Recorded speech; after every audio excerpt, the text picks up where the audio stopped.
श्रीलंका से वनडे हारे हैं, बहुत प्रेशर था कि कप्तान हटाओ, कोच हटाओ, बट सैनिटी प्रिवेल्ड।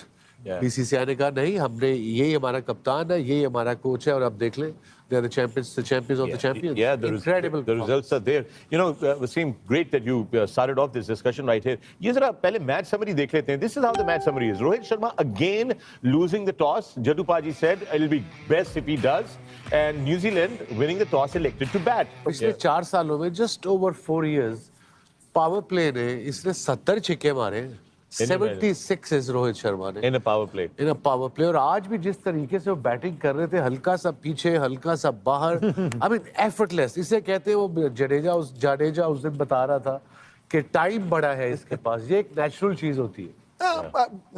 कई स्किल्स ब्लेसिंग भी होती है, और वो शुरू से ही देखने को मिला है। इसकी जो टाइमिंग है उससे ये छक्के मारता है, ये जोर से नहीं मारता। इसके पास स्किल है, और इनके छक्के ना आप देखें पॉइंट से लेके ना डीप फाइन लेग तक चलते हैं, हर जगह खेलता है। तो आप कहाँ बचेंगे एज अ बॉलर? सिर्फ एक जगह कोई मारता हो फिर आप कोशिश कर सकते हैं कि वहां गेंद ना दें, दूसरी तरफ उससे करवाएं। तो इसको तो आप रूम देते हैं तो पॉइंट के ऊपर से मार देता है, कवर्स के ऊपर से मारता है, सामने तो मारता ही मारता है। और सीमर्स को तो जो पिक करता है, किसी भी सीमर को पूछें, अगर उसकी लेंथ आप एक बार पिक कर लें तो वो कहाँ जाएगा? और पीछे जाएगा तो उसके लिए आसान है, बिल्कुल आगे आएगा तो वैसे ही नहीं छोड़ता है। वो कभी नहीं छोड़ता। इट्स वेरी डिफिकल्ट टू फैसला करना बॉलर के लिए कि भाई बॉल करानी हमने कहाँ पे है। But the Iyer innings today very special in those middle crucial overs. Nikhil, बड़ी जरूरत थी उस इनिंग्स की। और अच्छी बात यह है कि जब इंडियन टीम हल्की सी लड़खड़ाई पूरे टूर्नामेंट में, ये खिलाड़ी आया स्पिनर्स के साथ, वो सिर्फ गेम चलाता रहा, इंतजार करता रहा कि मैं एक समय आएगा कि थोड़ा स्पिनर्स के ऊपर हावी होऊंगा। तो अपने समय का इन्होंने बहुत अच्छी तरीके से इंतजार किया। आई एम श्योर वो शरीर एक तरीके से कहते हैं ना टूट रहा था, बिकॉज ये ऑफ स्पिनर के पीछे भागते जरूर है। ब्रेसवेल जब बॉल डाल रहा था उस समय पे विकेट गिर रही थी, वो मजबूरन उनको ऐसे ऐसे खेलना पड़ा था। बहुत देर के बाद फिर स्टेप आउट करके छक्का मारा, और उस टाइम पे वो एक हाफ चांस था। और शायद वाकर भाई उस समय हमारे साथ बैठे हुए थे जब हम लोग ग्राउंड में थे, इनका 2 फुट से वो ट्रॉफी रह गई न्यूजीलैंड से। उस समय अगर श्रेयस अय्यर आउट हो जाता तो प्रेशर बनता। भारतीय टीम की बैटिंग लाइनअप लंबी थी, बट उस स्टेज पे I think he took his chance and ultimately वो पे ऑफ हो गया। But right through the tournament we've seen that everybody else needs to close the gap with the Indian team. Everybody has they had to catch up with them now. They are miles ahead of every other team, and credit to all people involved. BCCI जो भी आता है उनकी policy एक रहती है, IPL से उन्होंने पैसा बढ़ा आता है, फिर पैसा वो हर एसोसिएशन को मिलता है। हमें ये जड्डू और यहाँ निखिल एक्सप्लेन कर सकेंगे कैसे चलता है वो। अगर फॉर इंस्टेंस उनका कोई चेयरमैन जाता है या सेक्रेटरी जाता है, वो कुछ लिख के जाता होगा ना, रिपोर्ट बना के कि ये मेरे प्रोजेक्ट हैं, ये मैं शुरू कर रहा हूँ, कर किए हुए हैं, ये चलने चाहिए। तो नीचे से कोई चीज़ें चेंज नहीं होती, ऊपर से चेंज हो जाता है, नीचे से जो मेन प्लेयर हैं वो वही रहते हैं। अगर आप सब के सब चेंज कर दोगे तो वो स्टार्ट फ्रॉम स्क्रैच हो जाएगा अगेन।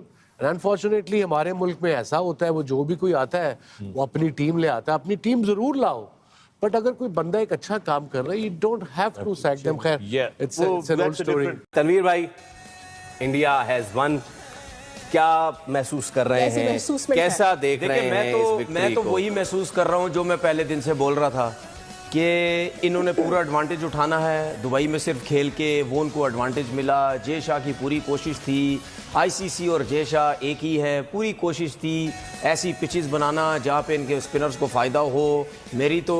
अगर मेरी इनसे बात होती तो मैं ये कहता कि भाईजान जो थोड़ा सा चिटा विकेट बनाया ना, इसको थोड़ा सा और चिटा कर देते और ऐसा कर देते कि दूसरों के लिए खेलना बहुत ज़्यादा और मुश्किल हो जाता। तो ये तो हमें पहले ही पता था ये सब कुछ हो रहा है, क्योंकि ऐसा ये कोई देखे, हम तो ये कह रहे हैं ना कि जी उनकी टीम अच्छी है, कोई नो डाउट, बैटिंग अच्छी, सब कुछ अच्छा, स्पिनर अच्छे, फास्ट बॉलर अच्छे, सब कुछ।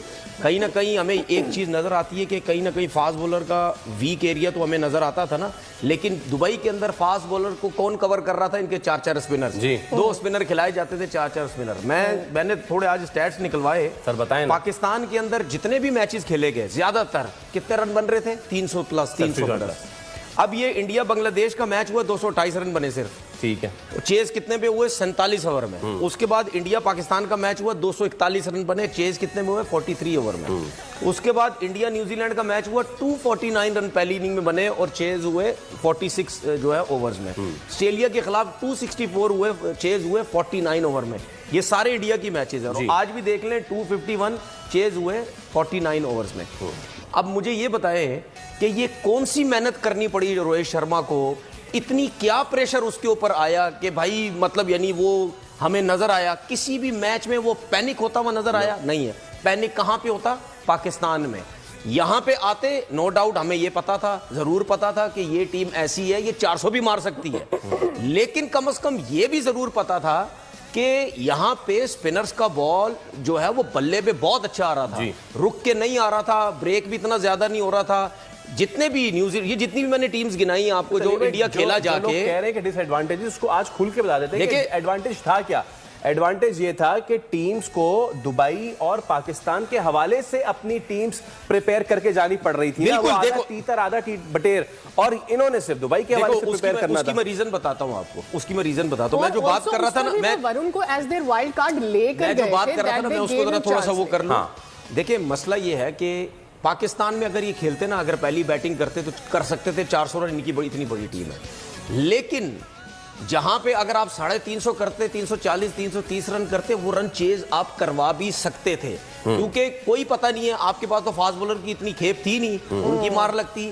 स्पिनर्स ऐसे नहीं थे, अच्छे स्पिनर, लेकिन कोई ऐसे भी नहीं थे कि पाकिस्तान की पिचेस में अगर आपकी मार लगना शुरू होती तो आपके स्पिनर मतलब यहाँ तो ब्रेक भी नहीं हो रहा भाई था। आप लोग बड़ा न्यूजीलैंड कर रहे थे आप दोनों, और मैं कह रहा था इंडिया जीतेगा। देखे ना, जीत गया इंडिया। बिल्कुल आप सही बात कह रहे थे, और आप भी जीत गए, इंडिया भी जीत गया। इंडिया को पहले, सबसे पहले तो बहुत बहुत मुबारकबाद, इंडियन पीपल्स को बहुत बहुत मुबारकबाद। उन्होंने अपनी क्रिकेट को बहुत बेहतर बनाया। आप देखें कि ये तीसरा आईसीसी इवेंट है, एक का वो फाइनल खेले, T20 वो जीते, और उसके बाद एक और टाइटल उन्होंने अपने नाम किया। तीसरी मरतबा वो चैम्पियंस ट्रॉफी जीतने में कामयाब हुए। दुनिया की वाहिद टीम है कि जिसने 3 मरतबा चैम्पियंस ट्रॉफी जीती है। फेवर की बात जहाँ पर है, कल डेली टेलीग्राफ में भी जो है वो एक बहुत बड़ा मजमून लगा था इस हवाले से। उसमें उन्होंने एक बात ये भी कही थी कि टॉस कोई भी जीते, करने की ज़रूरत ही नहीं है, रोहित शर्मा से पूछ लें कि आपने क्या करना है, जैसा वो कहे वैसा कर लें। लेकिन ये मुसलसल 15वां टॉस हारे थे रोहित शर्मा। तो वो जो एक टॉस की कंट्रोवर्सी हुआ करती थी, हम बात कर सकते हैं क्या उनको ग्राउंड कंडीशंस मुनासबत से मिली, उन्हें जो है वो आप कह सकते हैं कि पिचेस के बारे में उनको ज़रा ज़्यादा बेहतर आ गई थी, लेकिन इतनी लेकिन आखिर में पाकिस्तान की जीत हुई है, और वो इस तरह हुई है कि वो जो व्हाइट जैकेट पहनेंगे, अगर तस्वीर दिखा सके, इस व्हाइट जैकेट पे पाकिस्तान का नाम उनके सीने पे हमेशा लगा रहेगा। वाह वाह, ये बात सही है। इसी बहाने वो पाकिस्तान को एज अ दर्जी जरूर याद रखेंगे। आपकी व्हाइट जैकेट याद रखेंगे।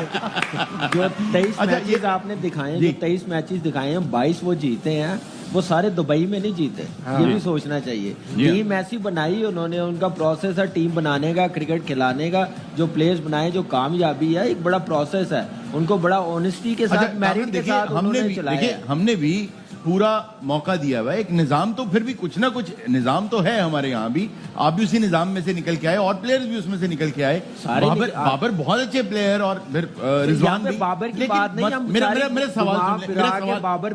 सवाल कुछ और है।